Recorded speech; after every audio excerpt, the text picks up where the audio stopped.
აჭარა თანამშრომლობა განვითარებისათვის დონორთა მეოთხე საერთაშორისო კონფერენცია გაიმართა ბათუმში, რომელიც აჭარის მთავრობის თავმჯდომარემ გახსნა.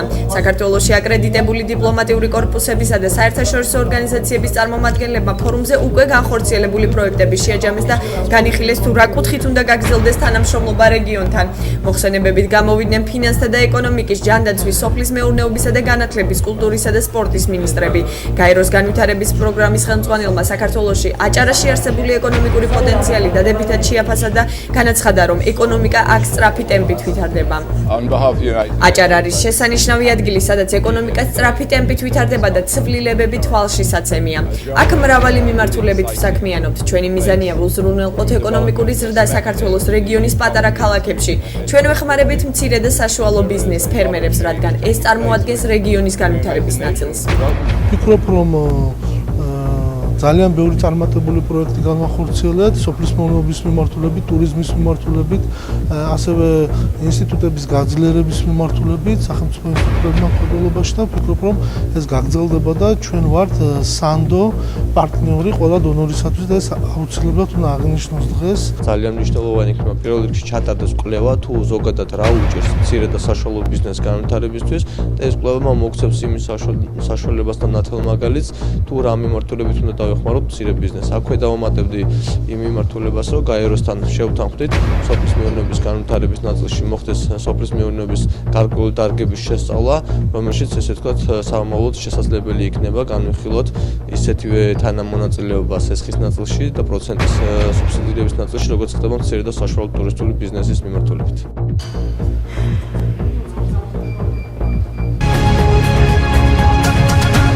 გაუპატიურების შემთხვევა ქედაში 10 წლის გოგონაზე ძალადობაში ბრალდებული 25 წლის მამაკაცია. იგი არასრულწლოვანის მეზობელია და დაზარალებულის ოჯახსაც ხშირად სტუმრობდა. მეზობლები ყვებიან, რომ მამაკაცმა გოგონა მოტყუებით ბოსელში გაიყვანა და ძალა იხმარა. დაზარალებული შეზღუდული შესაძლებლობების მქონეა. ბრალდებული სისხლის სამართლის კოდექსის 138 მუხლის საფუძველზე დააკავეს, რაც სექსუალურ ძალადობას გულისხმობს პირის მიმართ, რომელსაც 14 წელი არ შესრულებია. ქობულეთში შემოვლითი გზის სამუშაოები აქტიურად მიმდინარეობს. სამუშაოები აჭარის მთავრობის თავმჯდომარემ, რეგიონალური განვითარებისა და ინფრასტრუქტურის მინისტრთან და საავტომობილო გზების დეპარტამენტის თავმჯდომარეს ერთად მოინახულა. ამ დროისათვის 19 კილომეტრიანი მონაკვეთის მშენებლობა და ასფალტის საფარის დაგება მიმდინარეობს. ასევე შენდება 9 ხიდი, 7 გზაგამტარი, 21 მიწისქვეშა გასასვლელი, 2 გვირაბი და ეწყობა 43 წყალგამტარი მილი. მოინახულეს ერთ-ერთი ყველაზე მასშტაბური და რთული ხიდის მშენებლობის მიმდინარეობის პროცესი, რომელიც საერთო სიგრძე 1180 მეტრს შეადგენს. საქართველოში სახი და კონსტრუქციის მოწყობა ამ ტიპის უახლესი ევროპული ტექნოლოგიის გამოყენებით პირველად ხდება. სამუშაოებზე 550-მდე ადგილობრივია დასაქმებული. პროექტს აზიის განვითარების ბანკი აფინანსებს და მისი ღირებულება 210 მილიონ ლარს შეადგენს. პირველი ფაზის დასრულების შემდეგ მოხდა ქობულეთის ცენტრალური გზების განვითარება ტურისტული მიმართულებით განსაკუთრებით. ეხლა მეორე ფაზის შესვლის შემთხვევაში, ექსპლუატაციაში შესვლის შემთხვევაში დიდი დატვირთვა იქნება ამ მონაკვეთს, კერძოდ ციხისძირის მონაკვეთი იქნება განტვირთული, კიდევ ტურიზმისთვის იქნება მსუბუქი ავტომანქანებისთვის და აქ გადმოინაცვლეს სათვირთო მანქანები, მძიმე ტექნიკა და შესაბამისად ვფიქრობ, რომ ის ტურისტული პოტენციალი ქობულეთის ბათუმის მიმართულებით ათვისებული იქნება ბოლომდე და არ იქნება ფერი, არ იქნება ხმაური, არ იქნება გადატვირთული მოძრაობა. ჩქაროსნულ ავტომაგისტრალზე ქობულეთის შემოვლითი გზის მშენებლობა აქტიურ ფაზაში მიმდინარეობს. ეს ერთ-ერთი ყველაზე რთული მონაკვეთი არის. კონსტრუქციულად 16 სახიდე გადასასვლელი, რამდენიმე გვირაბი, საგამტარები, წყალგამტარები და გადასასვლელები არის. ქობულეთის შემოვლითი გზის დასრულების შემდეგ მთლიანად განვითარდება კურორტი, ტრანზიტული მოძრაობისგან და მისი პოტენციალი, ტურისტული პოტენციალი ამაღლდება. ბათუმის მერიის საფინანსო ეკონომიკური სამსახურის კომისიის ინიციატივით საკრებულოში 2015 წლის ბიუჯეტის პროექტის პირველი საჯარო განხილვა მოეწყო, რომელსაც მერიის სამსახურების წარმომადგენლები, აკადემიური წრეებისა და არასამთავრობო ორგანიზაციის წარმომადგენლები ესწრებოდნენ. ბიუჯეტით გათვალისწინებულია მიმდინარე წლის პროგრამების გაგრძელება ჯანდაცვისა და განათლების მიმართულებით.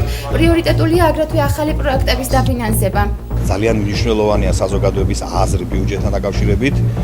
მოგეხსენებათ, რომ საგრებულოს რეგლამენტი ითვალისწინებს აბსოლუტურად ყველა შენიშვნის, რომელიც გამოთქმულია როგორც მოსახლეობის, ასევე სხვადასხვა წრეების, არასამთავრობო ორგანიზაციების ერთიან სისტემაში მოქცევას, გადამუშავებას და შემდგომ ამის წარმოდგენას საფინანსო და ეკონომიკური განვითარების კომისიაში, რომელიც ყველა შენიშვნების, რეკომენდაციების გათვალისწინებით უბრუნებს ბიუჯეტს ქალაქ ბათუმის მერიას მიმდინარე წლის 25 ნოემბრამდე და ამის შემდგომ უკვე კორექტირებული ბიუჯეტი კვლავ შემოდის განსახილველად. საქართველოში არსებული ყველა მუნიციპალიტეტის გამოკითხვა ჩატარდა და გამოიკვეთა 5 ძირითადი პრიორიტეტი და მიმართულება ძირითადად ყველა საგრებულოს, იმიტომ რომ ეს მიმართულებები ასახავს იმ ერთიან მდგომარეობას, რომელიც დღეს ქვეყანაშია. პირველი, ეს არის ქვეყნის თავდაცვის უნარიანობა, თავდაცვის უნარიანობის ამაღლება, მეორე ეს გახლავთ ინფრასტრუქტურა, მესამე ეს გახლავთ ჯანდაცვა და სოციალური საკითხები და პრობლემატიკა, მეოთხე ეს გახლავთ განათლება და სპორტი.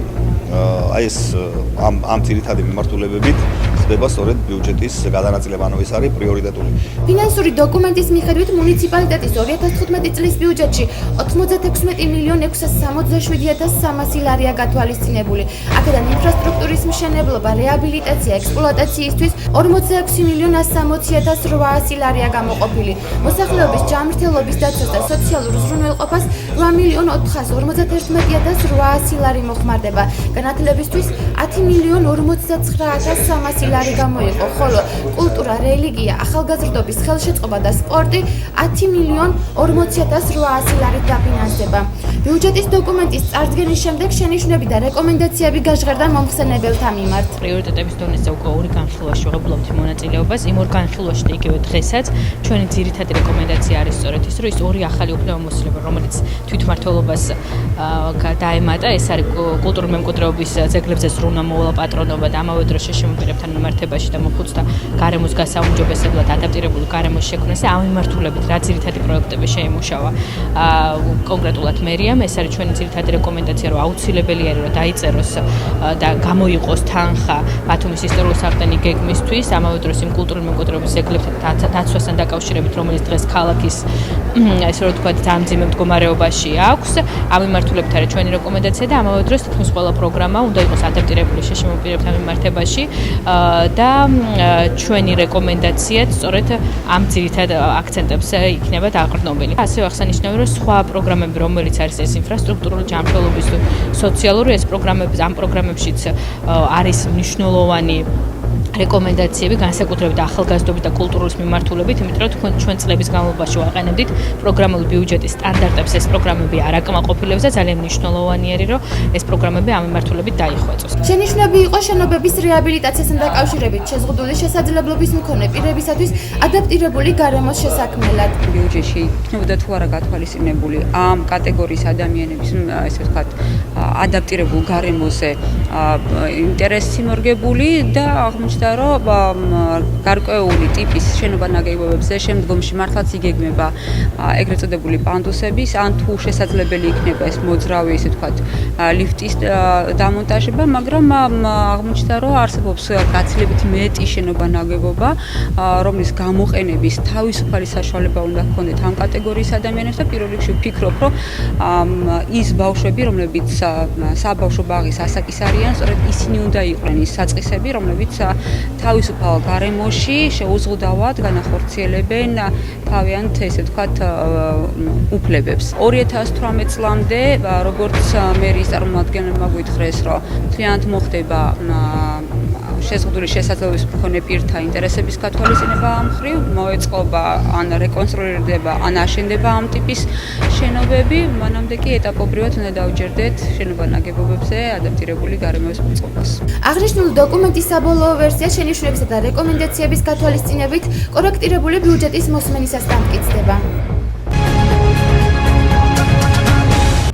ბათუმისათვის ლოგოს შერჩევის კონკურსი განმეორებით ტარდება. ამჯერად კონკურსი მოსახლეობის უფრო მეტად ჩართულობას გულისხმობს. ლოგოთა მიღება 17 ნოემბერს დაიწყო და 28 ნოემბერს დასრულდება. ლოგოების მიღების შემდგომ კონკურსი ორ ეტაპად ჩატარდება. პირველ ეტაპზე ლოგოს სასურველ ხუთეულს ხმის მიცემის წესით შეარჩევს ფართო საზოგადოება. ხმის მიცემა 29 ნოემბრიდან 8 დეკემბრის ჩათვლით ვადას მოიცავს. მეორე ეტაპზე 5 ლოგოდან კომისია მსჯელობისა და საზოგადოების აზრის გათვალისწინებით საბოლოო ვარიანტს შეარჩევს. ლოგოს თემაზე კონკურსი დაიწყო, ხალხურად იმიტომ მოხდა მისი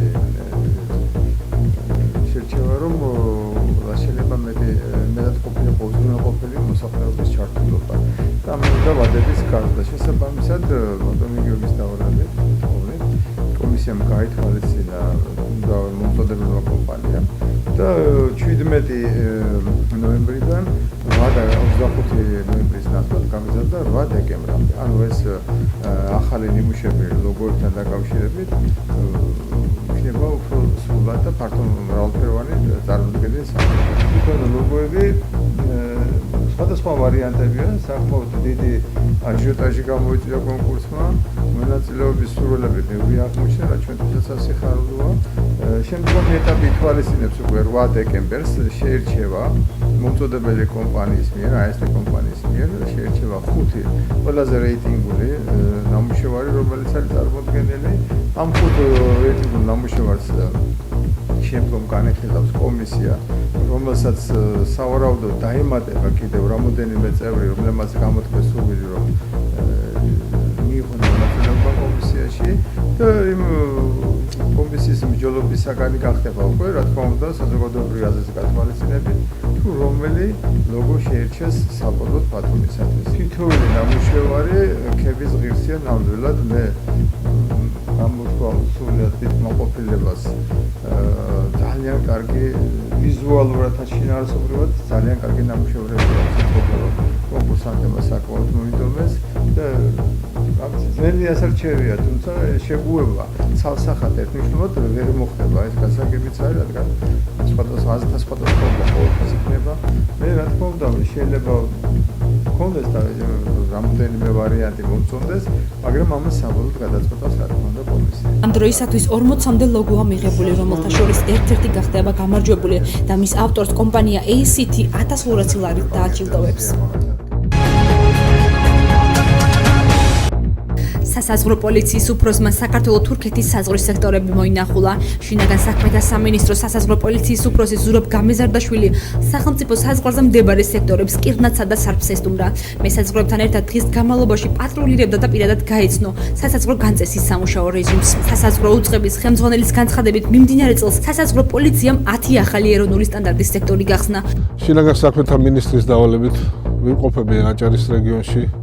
სამთრის პერიოდის დაგროვასთან დაკავშირებით პირადად მოვინახულე მაღალმთიან აჭარაში განლაგებული სასაზღვრო სექტორები, ადგილზე გავეცანი პრობლემებს და არსებულ მდგომარეობას. ყოველივე ამის შემდეგ გამოვყობ პრიორიტეტებს და დავსახავთ მომავალი წლის სამოქმედო გეგმას. ასევე პირადად მოვინახულე საქართველო-თურქეთის სახელმწიფო საზღვარზე არსებული ის ადგილები, სადაც ევროკავშირის პროგრამით მეტისათვის განხორციელდება საზღვრის აღჭურვა უახლესი ულტრათანამედროვე ტექნიკური საშუალებებით, რაც დაზოგავს მესაზღვრეების ადამიანურ რესურსს და გაზრდის მათი სამსახურის შესრულების ეფექტურობას. გენერალ-მაიორმა ასევე სანაპირო დაცვის დეპარტამენტის ოპერაციების მართვის მთავარი სამმართველოს მეორე ბათუმის სამმართველო მოინახულა. ცურავის საშუალებების სამსახურის მორიგედ განსაზღვრული კატარღის ზღვაში გასვლას და პატრულირების პროცესს დაესწრო. სასაზღვრო პოლიციის უფროსმა ასევე მცურავის საშუალების ბაზირების პუნქტი მოინახულა და ნავმისადგომის მშენებლობის პროცესი დაათვალიერა. ბათუმის სანაპირო დაცვის დეპარტამენტის ბაზის მშენებლობა შინაგან საქმეთა სამინისტროს, სასაზღვრო პოლიციის და ამერიკის შეერთებული შტატების თავდაცვის დეპარტამენტის საფრთხეების შემცირების სამსახურის ურთიერთთანამშრომლობის ფარგლებში ხორციელდება. სასაზღვრო პოლიციის სანაპირო დაცვის დეპარტამენტის ბათუმის სამმართველოს ეწვია სასაზღვრო პოლიციის უფროსი გენერალ-მაიორი ზურაბ გამეზარდაშვილი. რადგანაც შემოწმებული იქნა საპატრულო კატარღა გენერალ მაზრიაშვილის მზადყოფნა და მან პირადად მონაწილეობა მიიღო კატარღის პატრულირებაში. აგრეთვე აღსანიშნავია ის ფაქტი, რომ დღეს იგეგმება სწრაფმავალი საპატრულო კატარღა P007-ის ზღვაში ჩასმა, რომელსაც ჩაუტარდა გეგმიური სადოკე სარემონტო სამუშაოები უკვე სახელმწიფო სახსრებით და დღეისათვის კატარღა მზად არის ზღვაში ჩასასვლელად. ბათუმის მერიასა და საკრებულოში გამოცხადებული კონკურსისათვის განაცხადთა მიღება დასრულდა. საკრებულოს თავმჯდომარის მოადგილე კომენტარს აკეთებს და აღნიშნავს, რომ ვაკანტურ ადგილებზე საკრებულოში 8-ზე მეტი განაცხადია შემოსული. მერიის სამსახურში კი 3000-მდე. კონკურსის კომისიის შემადგენლობაში, როგორც არასამთავრობო, ასევე პროფკავშირების წარმომადგენლები და დეპუტატები არიან. კონკურსი ვაკანტურ ადგილებზე ნოემბრის ბოლოს ჩატარდება. კონკურსის შემდგომი გამარჯვებულები დასაქმდებიან. რაც შეეხება ამჟამად არსებულ თანამდებობის პირებს, მათ ატესტაცია ჩაუტარდებათ. გაუცვალობის შემთხვევაში კონკურსის სახით შერჩეული ერთეული კანდიდატი დაიკავებს მათ ადგილს როგორც მერიაში, ასევე საკრებულოში. უკვე დამთავრდა განაცხადების მიღება. საკრებულოს რაც შეეხება, საკრებულოში შემოსულია 800 განაცხადი, მერიის სამსახურების ვაკანტურ ადგილებზე შემოსულია დაახლოებით 3000. ძალიან დიდი ინტერესი გამოიჩინა ჩვენმა მოსახლეობამ ამ ადგილების მიმართ. ვფიქრობ, ღირსეულთა შორის ღირსეულები დაიკავებენ ამ ადგილებს და ეჭვი არ მეპარება იმაში, რომ ყველაფერი იქნება გამჭვირვალე. ატესტაციას გაევლიან ის ადამიანები, რომლებიც ადრე არიან დანიშნული, თუ ვინმე ვერ გაევლის ატესტაციას, მათ მიმართაც კონკურსის წესით იქნება შერჩევა იმ ადამიანების, რომლებიც განაცხადს წარმოადგენენ როგორც მერიაში, ასევე საკრებულოში. ახალგაზრდა რეჟისორებს, პროდიუსერებსა და კინორეჟისურის სტუდენტებს ტრენინგი ჩაუტარდათ ბათუმის ხელოვნების უნივერსიტეტში. მსმენელებს 4 დღის განმავლობაში ახალგაზრდა პროდიუსერი თინათინ ყაჯრიშვილი ფილმების პროექტების მომზადებასა და პროდიუსინგს აცნობდა. მსმენელებმა განიხილეს პროექტების შექმნის გზები, ფილმების წარმოების სპეციფიკა, მოტივაციისა და მარკეტინგული გეგმების წერა, ასევე დაფინანსების სისტემები და ბიუჯეტის შედგენა. ტრენინგი ბიაფის კინოსკოლის ფარგლებში ჩატარდა. ბიაფის კინოსკოლის ფარგლებში ეს არის მესამე ეტაპი უკვე.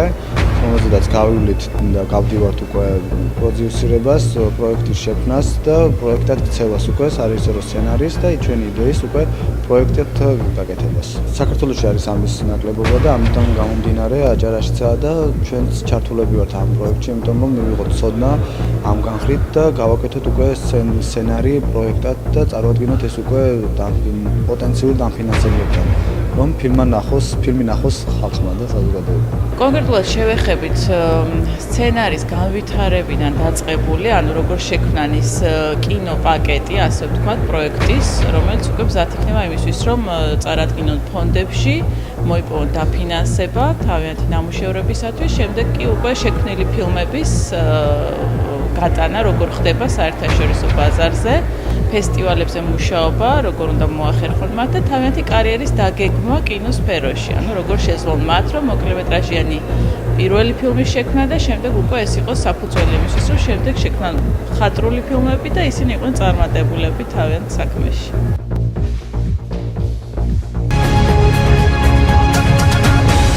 ბათუმის მერის მრჩეველები ტურიზმის დეპარტამენტის წარმომადგენლებს შეხვდნენ. შეხვედრაზე მოეწყო აჭარის ტურიზმის დეპარტამენტის მიერ განხორციელებული პროექტების პრეზენტაცია და იმ საქმეთა დაგეგმვა და კოორდინაცია, რომელიც 2015 წელს განხორციელდება. აღნიშნული სტრატეგიის დაგეგმვაში შესაბამისი სფეროს სპეციალისტები მიიღებენ მონაწილეობას. უახლოეს დროში იგეგმება სამუშაო შეხვედრა დეპარტამენტის წევრებთან, რომელზეც 2015 წლის კონკრეტულად გაწერილ გეგმებს გაეცნობიან. დღეს დაისახა იმ სამუშაო ჯგუფის შეკრების აუცილებლობა უბრალოდ გადაწყდა და დაისახა ის გეგმა, რომელიც ჩვენ 2015 წლის განმავლობაში უნდა განვახორციელოთ. მოკლე ვადიან პერსპექტივაში თუ ვისაუბრებთ, ეს არის რა თქმა უნდა საახალწლო ღონისძიებები, რომელიც ჩვენ უკვე დაგეგმილი გვაქვს 2014 წლის ახალწლის განმავლობაში, მაგრამ თუ ვისაუბრებთ გრძელვადიან პერსპექტივებზე, ეს არის უბრალოდ ის კოორდინაციის და კომპეტენციების უბრალოდ გადანაწილების საკითხი, ასევე შეიძლება ჩვენ ვისაუბროთ საინფორმაციო ნიშნულების განთავსების საკითხზე, ასევე პარკინგის პრობლემის მოგვარების საკითხზე და სხვა მრავალ საკითხზე, რომელიც ზოგადად ტურიზმს და სერვისის მიწოდებას ეხება. იქნება პროგრამები, რომელიც გამოიკვეთება უკვე ზუსტად ამ პერმანენტული შეხვედრების პერიოდში ფოკუსირებული ჯგუფის შედეგად მერის შიდა უწყებებს, რომ ითანამშრომლონ სპეციალისტების განხრით, ვთქვათ, ის რესურსები, რომელიც მერიას გააჩნია, მოახმარონ პროგრამების კონცეპტუალურ დონეზე მომზადებას. რის შედეგადაც მერია მიიღებს უკვე გადაწყვეტილებებს. ჩვენ პრინციპში უნდა მოვაწესრიგოთ ყველაზე სუსტი წერტილი სახელმწიფო უწყებებში, ეს არის კოორდინაცია და თანამშრომლობა, რის საფუძველზე ჩვენ მივიღებთ სწორ გადაწყვეტილებებს, ორიენტირებულს უკვე განვითარებას. გრადი სოციალური საცხოვრისი ურბანულ გარემოში ქალაქ ბათუმისათვის. ასეთია სახელწოდება კონკურსის, რომელშიც 40 სტუდენტი ღებულობდა მონაწილეობას. მათ შორის არიან ბათუმის ხელოვნების უნივერსიტეტის სტუდენტები, რომელსაც საკრებულოს თავმჯდომარის მოადგილემ ირაკლი ჩავლეიშვილმა წამახალისებელი საჩუქრები და სერტიფიკატები გადასცა. კონკურსი შვეიცარიის განვითარების სააგენტოს დაფინანსებითა და ბათუმის თვითმმართველობის ინიციატივით ჩატარდა, რომელშიც საქართველოს გარდა შვეიცარიის უნივერსიტეტის სტუდენტებიც მონაწილეობდნენ. ირაკლი ჩავლეიშვილის განცხადებით, შესაძლოა სოციალური სახლის მშენებლობა კონკურსში გამარჯვებული შვეიცარიელი სტუდენტის პროექტის მიხედვით განახორციელონ. შვეიცარიის განვითარების სააგენტო დიდი ხანია თანამშრომლობს ჩვენს მუნიციპალიტეტთან. მსგავსი ტიპის სახლები უკვე აგებული არის ბათუმში. ამჯერად ჩვენ შემოგთავაზეს სხვა ტიპის ღონისძიება, როგორც ჩართულობა სტუდენტებისა ამ პროექტის რეალიზაციაში. სოციალური პრობლემა მთელ სოფლიოში არის, მაგრამ ახალგაზრდების ჩართულობა აუცილებელია, იმიტომ რომ ამ ადამიანებმა უნდა იცხოვრონ მომავალი ცხოვრები და ასეთი პროექტები, რომელიც შემდგომ ვფიქრობ ხორჩი ისხამს, მნიშვნელოვანი იქნება საზოგადოებისათვის. სოციალური სახლი, ასე ვთქვათ, იმ უპოვართა სახლები, რომლებიც პრობლემურია ჩვენს ქვეყანაში, ახალგაზრდებმა უნდა იმუშაონ ამ საკითხებთან დაკავშირებით და ამ პროექტის რეალიზება, ვფიქრობ, უახლოეს ხანში მოხდება ჩვენს ქალაქში. ერთი გამარჯვებული პროექტი, რომლის ავტორი არის შვეიცარიელი სტუდენტი, ძალიან კარგი პროექტი გამოვიდა. ვფიქრობთ, რომ ამ პროექტის რეალიზება მოახდინოთ სოციალურ სახლთან დაკავშირებით, რომელიც უნდა აშენდეს ჩვენ ქალაქში. ჯერ შევისწავლეთ აი ტერიტორია ვნახეთ, სადაც უნდა გაგვეკეთებინა. შემდეგ კი შევუდარეთ საქმიანობას. მუშაობდით დაახლოებით 2 თვე და ასე თუ ისე მე მგონი გავარდვითავ.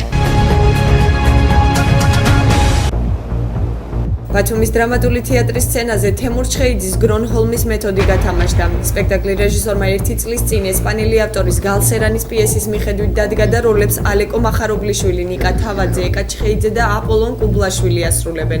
ჩვენებას აჭარის მთავრობის თავმჯდომარე არჩილ ხაბაძე და უმაღლესი საბჭოს თავმჯდომარე ავთანდილ ბერიძე დაესწრნენ.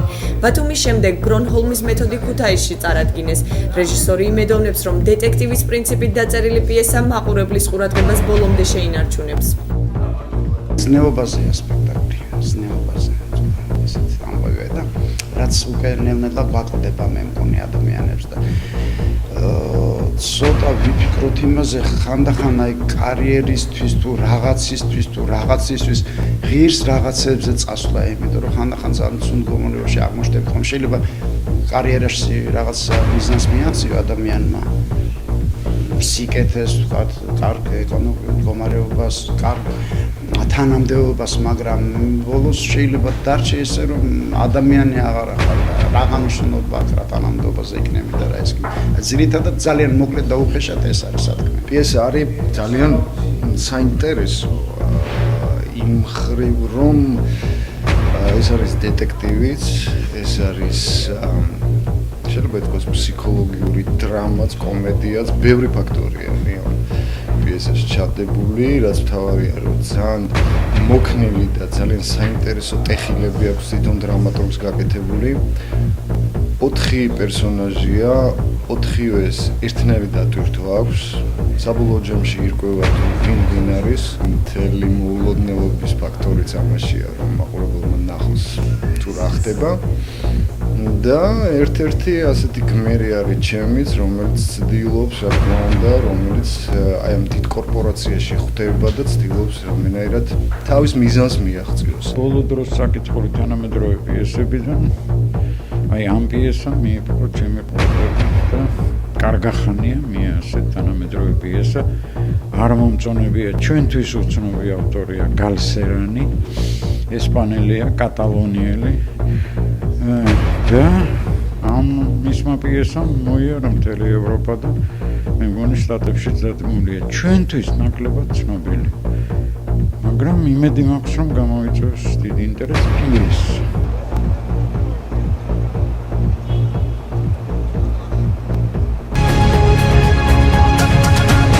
გიყვარდეს ბათუმი და უყვარდე მასაც. რას ნიშნავს ბათუმელობა თითოეული ბათუმელისათვის? ამ ერთ კითხვაზე გაცემული სხვადასხვა პასუხი. საინფორმაციო გამოშვების ყოველკვირეულ რუბრიკაში ბათუმელი. საინტერესო კითხვა. ძალიან მრავალწახნაგიანი პასუხი შეიძლება ამას გასცე კაცმა. მაგრამ ჩემთვის სუბიექტური შეგრძნების დონეზე ბათუმელობა არის მუდმივი მასპინძლობა რა. მუდმივად მასპინძლად ვგრძნობ თავს როგორც ბათუმელი. ეს არის ალბათ იქიდანაც გამოწვეული, რომ ჩვენს ქალაქში უამრავი სტუმარი ჩამოდის და ალბათ ხო არსებობს ეგეთი ანეკდოტი ბათუმელებზე, რომ აი ლუდით ხო ვითომ შებრუნებულ სადაგრძელოებს სვამენ არა მოდი ამით იმ ბათუმელს გაუმარჯოს რომელიც აგვისტოში შვებულებას იღებს და ბათუმიდან მიდისო არა უყუღმა არის ნათქვამი ხო და აი ესეთი რამე რო ჩემზე არა თქვან მეთქი ამიტომ მე სულ მაგ იმის განცდა რომ სულ მასპინძელიო სხვათა შორის სხვა ქალაქშიც რო ჩავდივარ განსაკუთრებით თბილისში მაშინაც მასპინძლად გრძნობ თავს იმიტომ რომ როგორც ბათუმელი აი რაღაცა თავისი სტერეოტიპი ჩამოყალიბდა ტიპი ესეთი მასპინძელი რა საინტერესო მაგრამ გარდა ამისა კიდე ბათუმელობა მე ვფიქრობ აი ხა ხუმრობას თავი დავანებოთ და სერიოზულად თუ ვიტყვით აი ეს უკვე განცდის დონეზე არა ეს უკვე გააზრებულ დონეზე მე ვფიქრობ ჩვენ ცხოვრობთ ისეთ ქალაქში რომელიც არის საქართველოს სამხრეთი წერტილია რა და სამხრეთი კარიბჭე ასე ვთქვათ და საზღვაო კარიბჭე ხო აი მე ვფიქრობ რომ თითოეულმა ჩვენგანმა ეს უნდა გავიაზროთ იმიტომ რომ ჩვენ აქ ბათუმში ვართ განაპირა კუთხე განაპირა გეოგრაფიული მდებარეობით მეციხოვნეები ვართ საზღვარზე ვდგევართ და მე ვფიქრობ რომ ჩვენ გააზრებულად და არა ემოციის დონეზე უნდა გავიაზროთ და შევიმეცნოთ ის რომ ამ ქალაქში ყოფნა და ცხოვრება გაკისრებს ერთგვარად დამცველის და ჯარისკაცის ფუნქციაში, საზღვრის დამცველის ფუნქციაში შეიძლება წარმოიდგინო შენი თავი. იმიტომ რომ აქ ხდება ეს სხვათა შორის ასე იყო ყოველთვის მისი გეოგრაფიული მდებარეობიდან გამომდინარე. აქ იყო უამრავი ინტერესების შეჯახება, სხვადასხვა სახელმწიფოების, სხვადასხვა იდეოლოგიების, სხვადასხვა რელიგიების.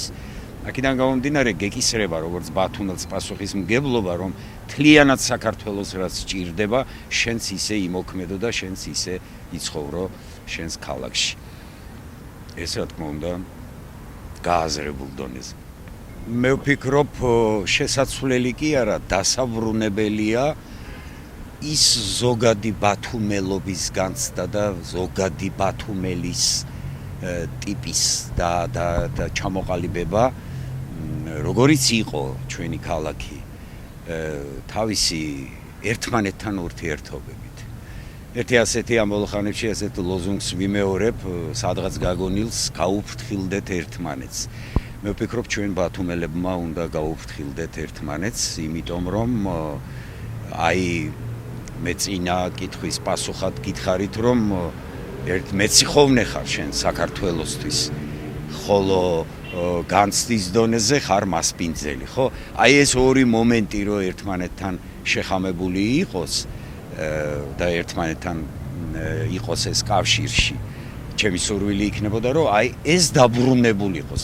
რაღაც გარკვეულ თაობას ეს ძალიან განვითარებული ქონდა. არ ვიცი ახლა დღევანდელი ურბანიზაციის პირობებში როცა ქალაქი იზრდება ქალაქში მცხოვრებთა რიცხვი საზოგადოება უფრო ჭრელი ხდება, უფრო მომთხოვნი ხდება რაღაც გარკვეული მიმართულებებით.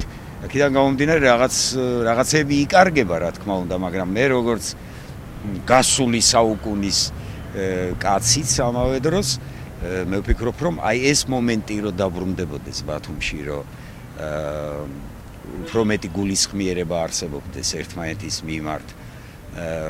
ამას ნუ დავაბრალებთ ჩვენ ნურც სოციალურ მდგომარეობას, ნურც განათლებას და ასე შემდეგ.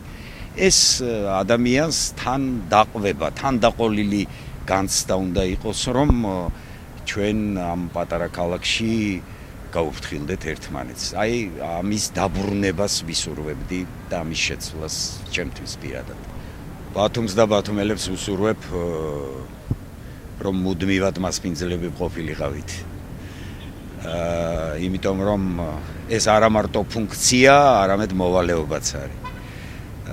ვუსურვებდი აგრეთვე როგორც ყველას სიმშვიდე ყოფილიყოს ჩვენ ქალაქში და სტუმარი არც ზამთარში არ მოგკლებოდეს. იმიტომ რომ ჩვენ სტუმრის გარეშე ჩვენ ვერ გავძლებთ და მე ვისურვებდი, რომ ბევრი სტუმარი ყოფილიყოს, როგორც ზაფხულშია ქალაქი გადაჭედილი სტუმრებით, ისე ყოფილიყოს ზამთარშიც გადაჭედილი. იმდენად კარგი ქალაქი და იმდენად კარგი ბათუმელები გავხდეთ, რომ ზამთარშიც უნდოდეთ ჩვენთან ყოფნა. არა მარტო პლიაჟისთვის, არამედ ახლა უკვე ჩვენ სანახავად რომ მოვიდნენ და ჩვენ გუნახონ როგორი ვართ და რას არ მოვადგეთ. აი ამას უსურვებდი ბათუმელებს.